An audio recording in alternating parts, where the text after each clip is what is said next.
Shalom saudara semuanya. Saya percaya kuasa kesepakatan itu adalah luar biasa saudara. Amin. Ketika 2-3 orang sepakat, ketika 2-3 orang berdoa, firman Tuhan berkata, Tuhan hadir di tengah-tengah mereka. Hari-hari ini, di musim ini, di dalam gelombang badai yang mulai menanjak, saya percaya kuasa kesepakatan, kuasa doa itu yang meluputkan setiap kita. Amin saudara. Dan ketika kita dalam keluarga kita, 2 orang atau 3 orang bersepakat, saya percaya kerajaan Tuhan hadir di tengah-tengah keluargamu. Amin. Hari ini saya mau sharing dari 1 Korintus 10 ayat 13. Mari kita akan baca 1 Korintus 10 ayat 13. Pencobaan-pencobaan yang kamu alami ialah pencobaan-pencobaan biasa yang tidak melebihi kekuatan manusia. Sebab Allah setia. Amin. Dan karena itu Ia tidak akan membiarkan kamu dicobai melampaui kekuatanmu. Pada waktu kamu dicobai, Ia akan memberikan kepadamu, garis bawahi saudara, jalan keluar. Sehingga kamu dapat menanggungnya. Setiap masalah, setiap gelombang, badai, nggak diundang itu akan datang saudara. Betul saudara? Masalah dalam kehidupan ada aja. Betul saudara? Kayaknya hari ini selesai. Wah, wis selesai. Sudah selesai. Nanti besok ada lagi. Saudara perlu ini. Ponakan perlu ini. Di dalam pekerjaan ada seperti ini. Di dalam pelayanan ada seperti ini. Selalu ada. Tapi saya percaya ada jalan keluar bersama Yesus. Amin. Dan Tuhan berkata, firman-Nya berkata, yang sering kita nyanyiin, yang sering diajarin, kita akan menari di atas gelombang. Tadi kita nyanyiin juga. Tahun 2014, saya masih muda lah. Saya pada waktu itu ada di pinggir pantai Kuta, saudara. Bersama beberapa saudara-saudara, sepupu-sepupu saya. Nongkrong di pantai Kuta, tahun 2014. Cukup lama ya saudara ya. 2014 atau 2004? 2004 saudara. 2004. Saya kumpul keluarga Bahtera bersama keluarga 2004 itu di mana itu saya lupa. Di hotel itulah kemarin kita guyonan non. Apa itu hotelnya? Itu masih lengkap hamba Tuhannya. Nah itu sepupu-sepupu ke pantai Kuta. Nongkrong di situ sambil minum kelapa saudara. Hari itu kami nongkrong dan ada anak-anak pantai saudara. Anak-anak pantai, wah hitam-hitam lah, anak-anak pantai Bali lah. Mereka nongkrong sambil bawa selancar. Ombaknya kecil di pantai Kuta, betul saudara? Yang pernah ke Bali pasti tahu. Tapi mereka nongkrong. Saya kira mereka nongkrong. Tapi ternyata mereka nggak cuma nongkrong. Mereka menunggu ombak yang tinggi. Ketika ombak itu mulai tinggi, mulai pasang. Mereka dengan cepat dan sigap, mereka ambil papan selancarnya, mereka lari ke laut, dan mereka berselancar. Artinya apa saudara? Ketika ombak itu datang, kita nggak bisa menghindari. Tapi apakah kita mau berselancar, menari di atas gelombang seperti anak-anak itu? Dan mereka tunggu-tunggu itu. Ketika ombaknya tinggi, ini waktunya, ini saatnya aku akan menari di atas gelombang. Dan saya percaya kita adalah umat yang dibedakan. Amin saudara.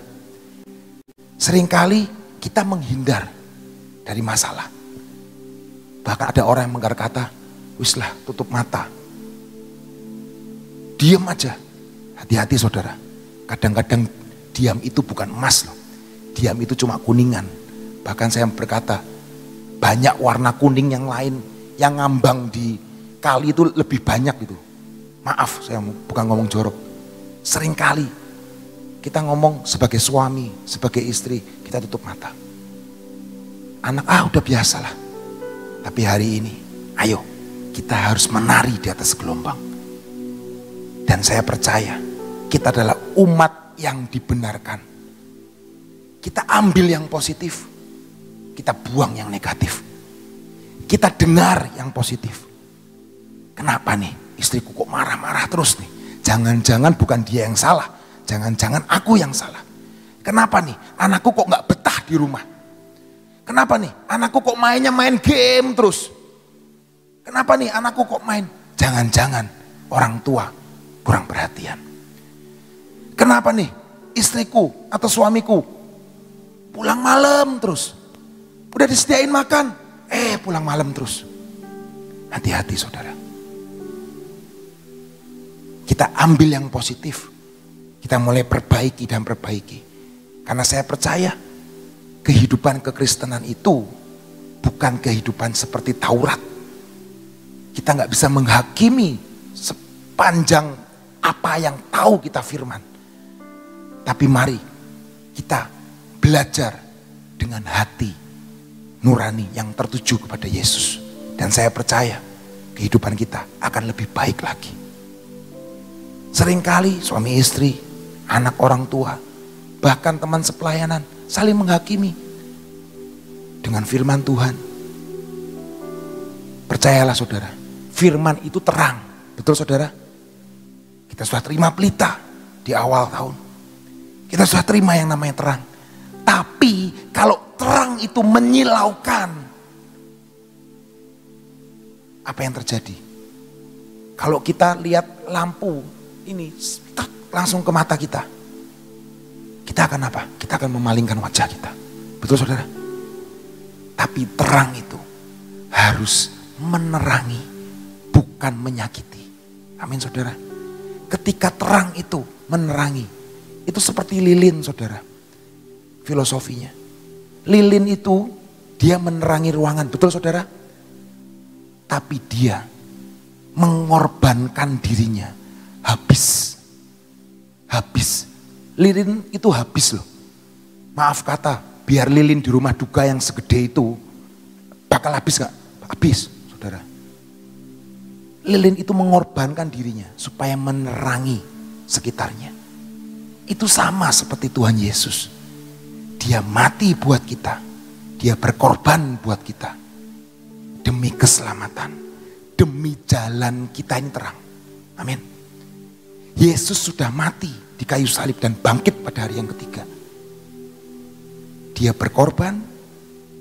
Dia mati supaya jalan kita ini terang. Itu yang Yesus lakukan. Amin saudara. Balik lagi. Hari ini saya kasih judul tentang pandangan yang terang. Pandangan yang benar. Hari-hari ini. Saudara pernah dengar kata naif? Pernah dengar? Tahu artinya? Tahu artinya naif? Pak Yusak sering berkata, punya pengalaman sama Tuhan. Punya pengalaman sama Tuhan. Dari dulu pun saya ikut Ibu Nani. Beliau selalu mengatakan, punya hubungan pribadi dengan Tuhan. Punya pengalaman dengan Tuhan. Dulu tuh, saudara, boy sih, punya pengalaman dengan Tuhan. Punya pengalaman dengan Tuhan. Tapi itu hubungannya dengan kata naif.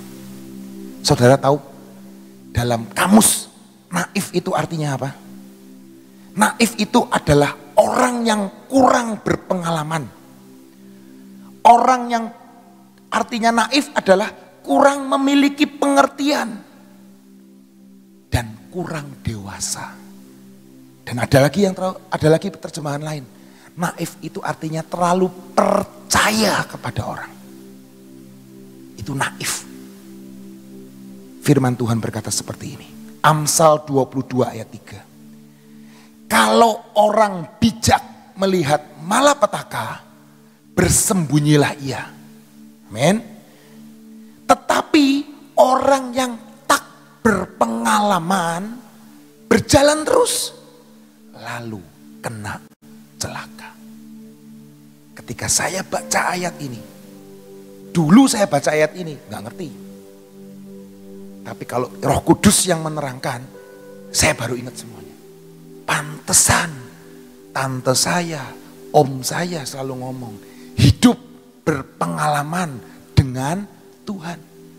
Bukan menggantungkan pengalaman dengan pengalaman orang tua kita, pengalaman masa lalu kita,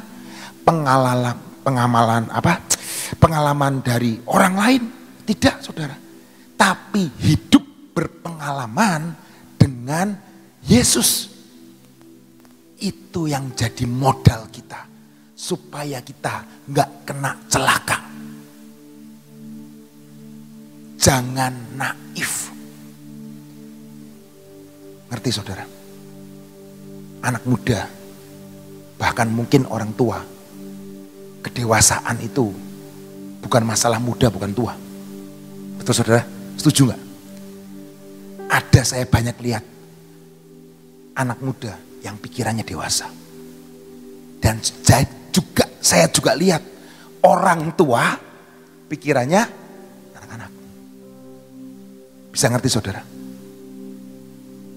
Jadi umur saudara dan saya itu tidak mengukur pengalamanmu bersama Tuhan. Ada anak muda baru lahir baru, tapi dia sudah punya pengalaman banyak dengan Tuhan. Yang pertama, jangan naif. Artinya apa? Naif itu tidak berpengalaman, tidak punya pengertian, tidak dewasa. Hari-hari ini kita jangan naif. Seringkali orang ngomong, lu terlalu naif sih, terlalu naif. Seringkali kita ngomong, anak muda bahkan sering ngomong, tapi gak ngerti artinya apa. Jangan naif. Ngomong dari ujung ke ujung, kanan kirinya, tengok kanan kirinya. Jangan naif. Jangan naif. Hidup punya pengalaman dengan Tuhan. Hidup punya pengalaman, punya pengertian. Dewasa roh dan jasmani. Amin, saudara. Yang kedua, saudara. Yang kedua, pikirannya harus jernih dan memiliki akal sehat.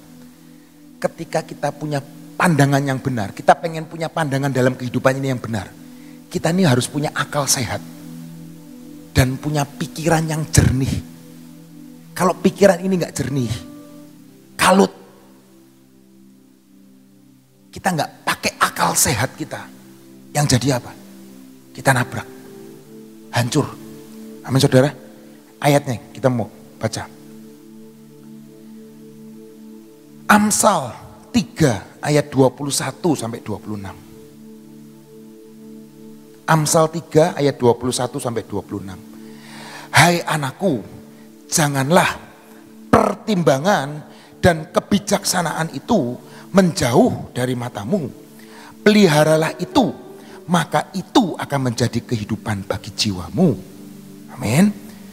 Dan perhiasan bagi lehermu. Maksudnya apa? Dikasih kalung pertimbangan dan kebijaksanaan. Maka engkau akan berjalan di jalanmu dengan aman. Dan kakimu tidak akan terantuk. Jika engkau berbaring, engkau tidak akan terkejut kaget-kagetan. Saudara sering kaget-kagetan? Ini ayatnya. Tetapi engkau akan berbaring dan tidur nyenyak. Janganlah takut kepada kekejutan yang tiba-tiba. Hari ini sering terkejut. Sepupu saya, saudara saya, hari ini COVID-nya segini. Lah sih, barusan ketemu. Di WA, sorry ya bro, gua positif. Kaget nggak? Kaget, saudara.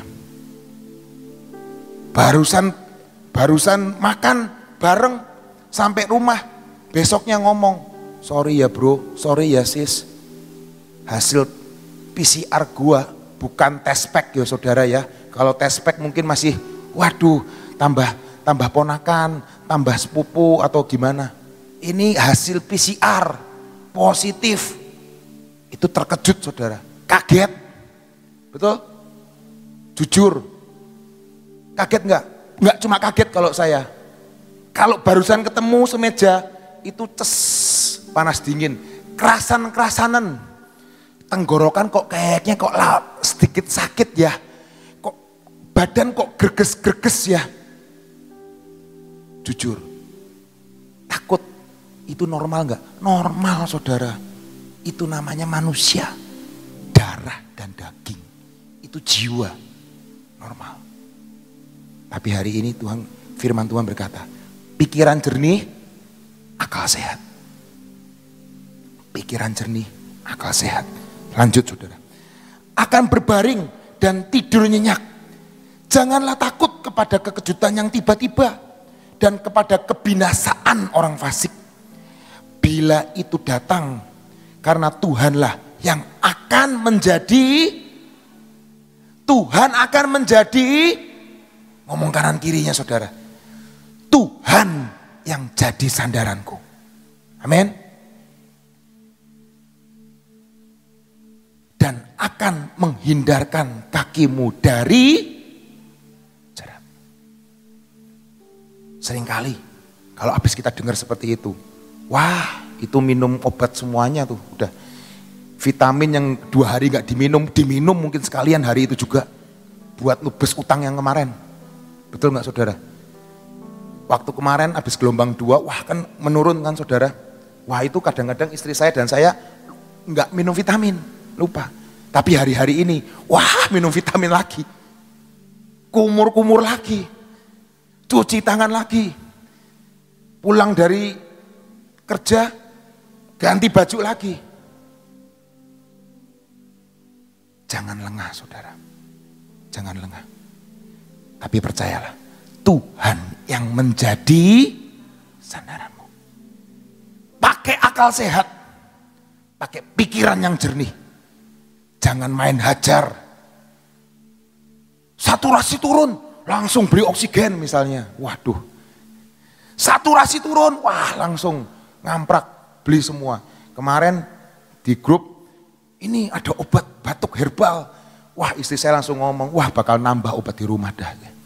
Tapi saya hari ini bersyukur, saya nggak beli. Saya nggak beli, saya ngomong, saya percaya Tuhan yang menjadi sandaran. Amin. Ada orang ngomong, ini bagus nih obatnya, ini bagus ini. Saya ngomong, wis nantilah. Karena saya percaya ada dalam perlindungan Tuhan. Dan saya percaya Tuhan yang menjadi sandaran kita. Jujur saudara, waktu gelombang pertama, gelombang 2, saudara bisa lihat di rumah saya. Itu obat, sak lemari saudara. Apapun, baca detik, baca koran, baca ini di Kompas atau apa. Wah ini bagus, cari obatnya. Padahal sih nggak dipakai saudara. Mungkin suatu saat punya apotek, ya puji Tuhan lah.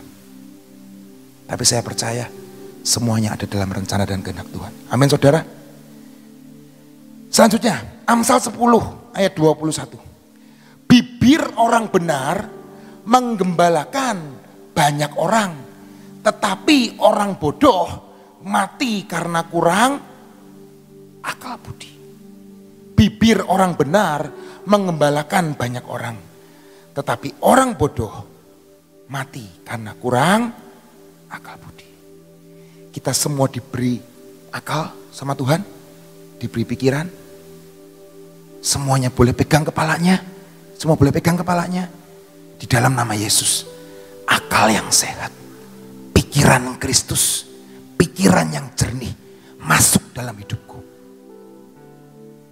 Saya percaya ketika ini pikiran, akal ini baik, hati ini bersih, hidupmu sehat. Hidupmu sehat, hidupmu diberkati. Amin saudara. Itu akan terjadi dalam hidupmu dan hidup saya. Dalam hidup saya, hidup keluarga saya, pelayanan, pekerjaanmu, semuanya akan sehat. Perkatakan dengan pikiran jernih, akal sehat. Amin. Yang pertama tadi, jangan naif. Yang kedua, pakai akal sehat, pakai pikiran jernih. Yang ketiga saudara, di Yakobus 1 ayat 19. Yakobus 1 ayat 19. Hai saudara-saudara yang kukasihi, ingatlah hal ini. Ingatlah hal ini. Setiap orang hendaklah cepat untuk mendengar, tetapi lambat untuk berkata-kata, dan juga lambat untuk marah. Sekali lagi saya mau berkata, ingatlah hal ini. Setiap orang hendaklah cepat untuk mendengar, tetapi lambat untuk berkata-kata, dan juga lambat untuk marah. Yang ketiga, cepat mendengar, pelanlah berkata-kata. Cepat mendengar, lambat berkata-kata. Hari-hari ini banyak hoak tuh saudara. Betul saudara? Banyak hoak. Banyak berita-berita yang enggak benar. Kalau udah denger, wah ini loh komplek kita 50% kena COVID. Ini loh Cirebon level 4. Level 4 ini. Wah, ini bakal sekolah tutup, bakal mal-mal tutup. Seringkali kita ini menggoreng, betul saudara? Menggoreng apa yang tidak perlu digoreng. Sedangkan minyak hari ini lagi langka. Janganlah suka-suka menggoreng, dikukus. Betul saudara? Kalau perlu dibakar boleh. Karena minyaknya lagi mahal. Harganya 14.000. Tapi coba pulang dari tempat ini, mampir ke Alfamart atau Indomaret, ada enggak? Kosong saudara. Saya butuh minyak goreng banyak saudara. Sebulan itu kira-kira 30 karton. Kalau lagi pas musim rame, saya butuh 51 karton. Cekot-cekot enggak? Cekot-cekot kepalanya. Saya pernah beli minyak 1 liter itu 20.000 saya pernah. 22.000 saya pernah. Sedangkan harga minyak awal saya buka bisnis itu berapa? 7.000 loh. Hari-hari ini jangan menggoreng. Artinya apa? Menambahkan kata-kata atau menakut-nakuti. Cepat mendengar, tapi lambat untuk berbicara, berkata-kata. Sebagai anak Tuhan, kita harus memberitakan kabar baik.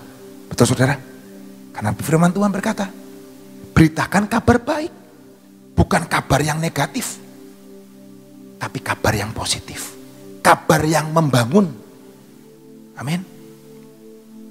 Hari-hari ini juga seringkali kita ini sering gampang memposting atau meretweet hal itu saudara.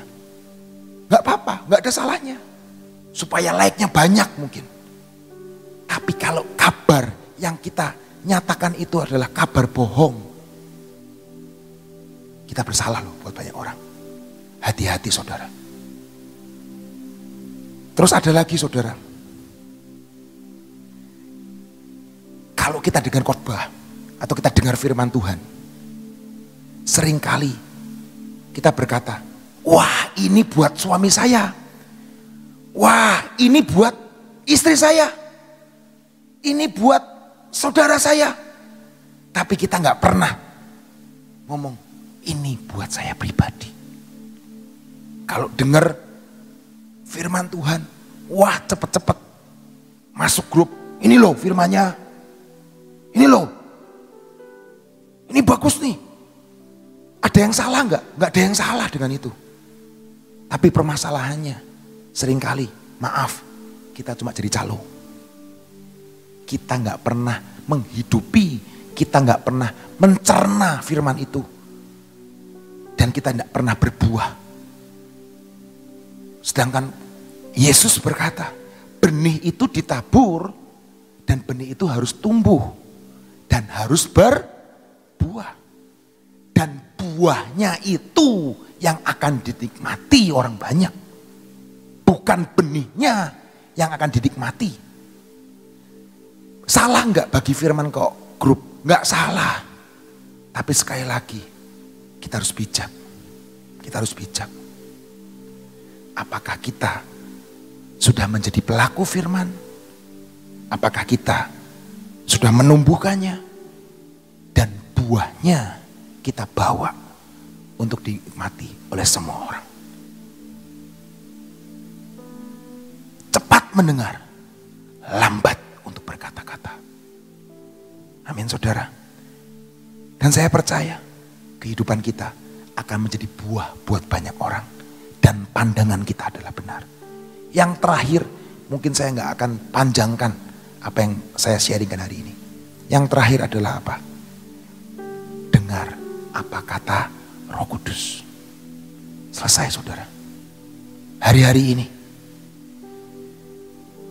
ketika kita mau kemanapun kita pergi, dengar apa kata Roh Kudus. Kalau Roh Kudus berkata, don't go, jangan pergi. Ya udah, jangan pergi. Stay at home. Sering banget saudara, ketika saya ada di tempat pekerjaan saya, karena pekerjaan saya itu ada di mall. Jadi tapi jangan takut, saya prokes kok. Di mall pekerjaan saya. Saya sudah sampai parkiran saudara. Udah mau turun. Tapi ini di hati Roh Kudus ngomong, pulang nak. Jangan. Pulang saya. Saya cuma telepon sama karyawan saya. Gimana, semuanya baik? Semua oke? Oke pak, gini-gini, sudah selesai. Tapi dengar-dengaran kata Roh Kudus. Kalau nggak perlu pergi, nggak perlu usah pergi. Berdoa di rumah, baca Alkitab, nonton khotbah, ya udah. Selesai. Hari-hari ini kita butuh Roh Kudus yang menjadi penolong kita. Supaya kita di dalam jalan yang benar. Ketemu orang, temu-temu di hati ngomong, nggak usah ketemu, telepon aja. Telepon aja, maaf pak, saya lagi nggak bisa ketemu orang. Ketemu orang bang, pak ini harus ketemu pak, ini saya mau bicarakan sesuatu, ngutarain sesuatu. Telepon saja. Jujur, mungkin tahun ini saya barusan kemarin ke bank lagi. Setelah 7 bulan gak ke bank. 7 bulan gak ke bank saya. Semua karyawan, by phone. Kadang-kadang malah orang banknya ke rumah. Kemarin diomongin, ini pak ada bingkisan buat bapak tahun baru. Mau nganterin tempat angpau buat sinciaan.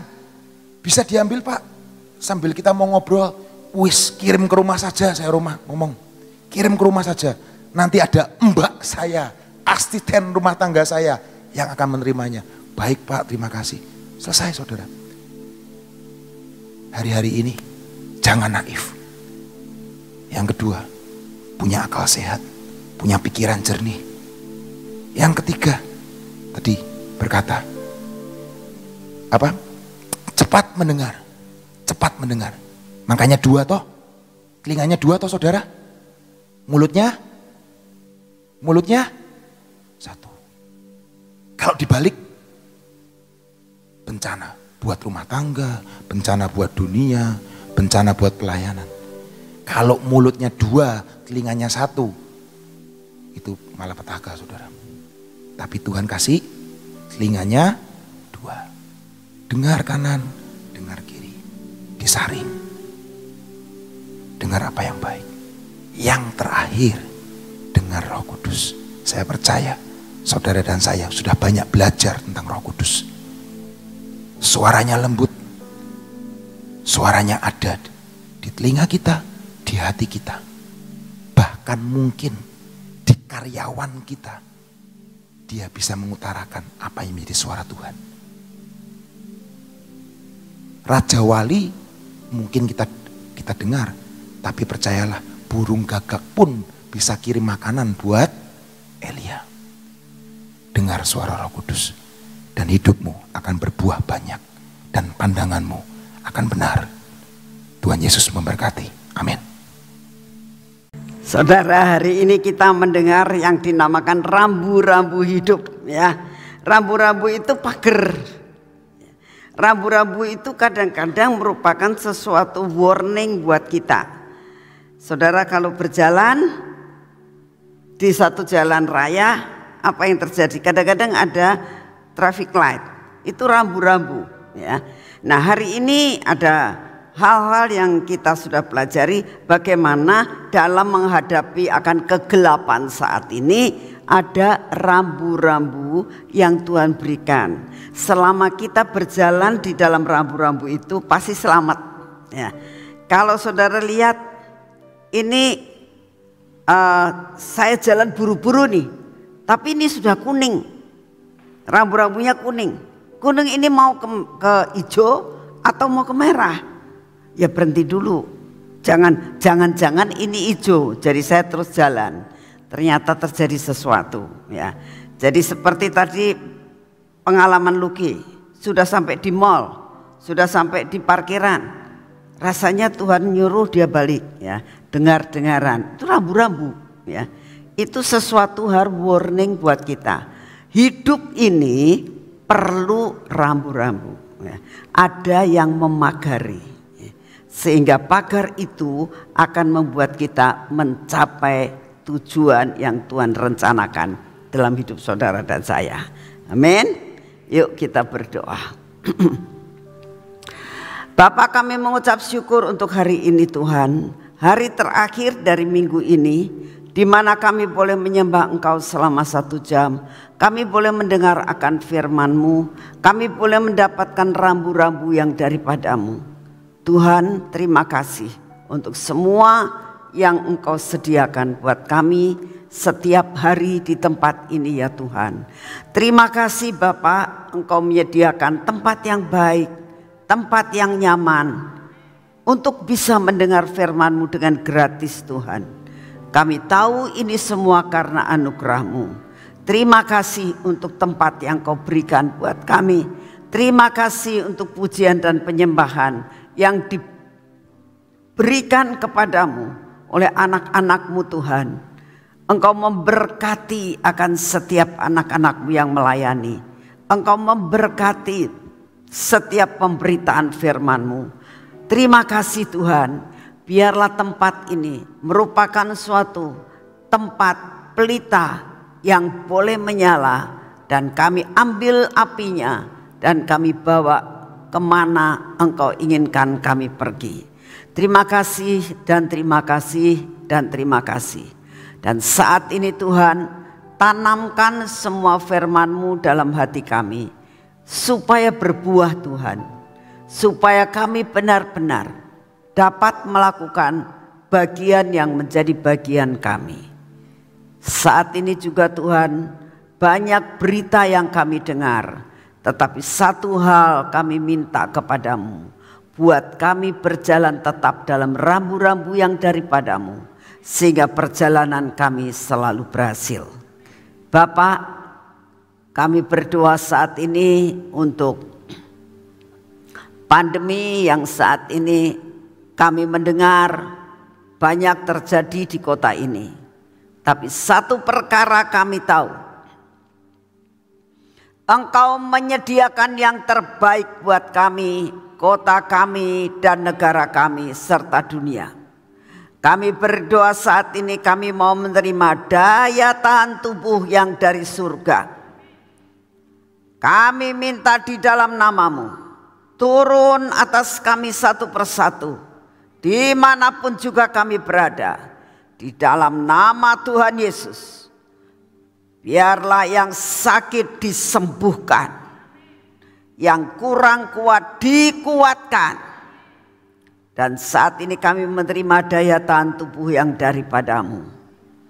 Biarlah daya tahan tubuh ini Tuhan merupakan suatu rambu-rambu dalam hidup kami, sehingga segala kuasa gelap dan sakit penyakit tidak akan berani mendekati kami, karena ada penolakan, ada sinar kemuliaan-Mu ada di dalam hidup kami, ada daya tahan tubuh yang menyinari akan hidup kami, yang membuat semua kuasa kegelapan, roh sakit penyakit tidak akan berani mendekati kami. Terima kasih untuk kasih setia-Mu ya Bapa. Saat ini juga kami datang di hadapan-Mu Tuhan. Kami tetap mau berdoa buat bangsa dan negara kami ini Tuhan. Kami minta di dalam nama-Mu, beri hikmat, marifat, roh kebijaksanaan, dan takut akan Engkau buat Bapak Presiden kami dan semua jajaran pemerintah, untuk dapat mengentaskan akan kemelut yang sering ada di dalam negara kami, sehingga negara kami menjadi negara yang maju, negara kami menjadi negara yang sehat, negara kami menjadi negara yang makmur, dan banyak sekali orang yang diselamatkan. Terima kasih untuk kasih setia-Mu. Bapa, kami tetap mau berdoa buat pulau-pulau di Indonesia. Sebentar lagi dan saat ini banyak sekali anak-anak-Mu yang sudah menjelajahi pulau-pulau di seluruh Indonesia. Kami minta dalam nama-Mu, biarlah lawatan turun, tuaian turun. Inilah putaran terakhir Tuhan, sampai mereka semuanya diselamatkan, masuk di dalam rencana-Mu yang mulia. Terima kasih untuk kasih setia-Mu.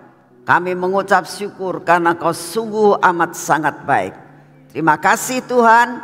Kami saat ini mau masuk dalam pengurapan. Mari saudara, kita ambil minyak urapan, kita urapi akan tubuh kita ini untuk mendapatkan kekuatan baru yang dari Tuhan. Di dalam nama Tuhan Yesus, biarlah pengurapan ini turun atas kami, atas mata kami, atas telinga kami, atas bibir mulut kami, atas hati kami Tuhan. Biarlah sungguh-sungguh hidup kami ada di dalam pengurapan yang daripada-Mu. Dalam nama Tuhan Yesus, ampuni kami semua ketegar-tegukan kami, roh keraguan-raguan, roh ketakutan dipatahkan di dalam nama Tuhan Yesus. Tuhan berkati tangan kami olesi minyak urapan ini, supaya tangan kami ini menjadi tangan yang bekerja bersama-sama dengan Engkau. Dan kami percaya apa yang kami kerjakan tidak ada yang gagal. Tuhan pimpin kaki kami, supaya kaki kami ini berjalan, jangan menyimpang daripada jalan-Mu. Biar kami terus berjalan dalam jalan yang Kau tentukan buat kami.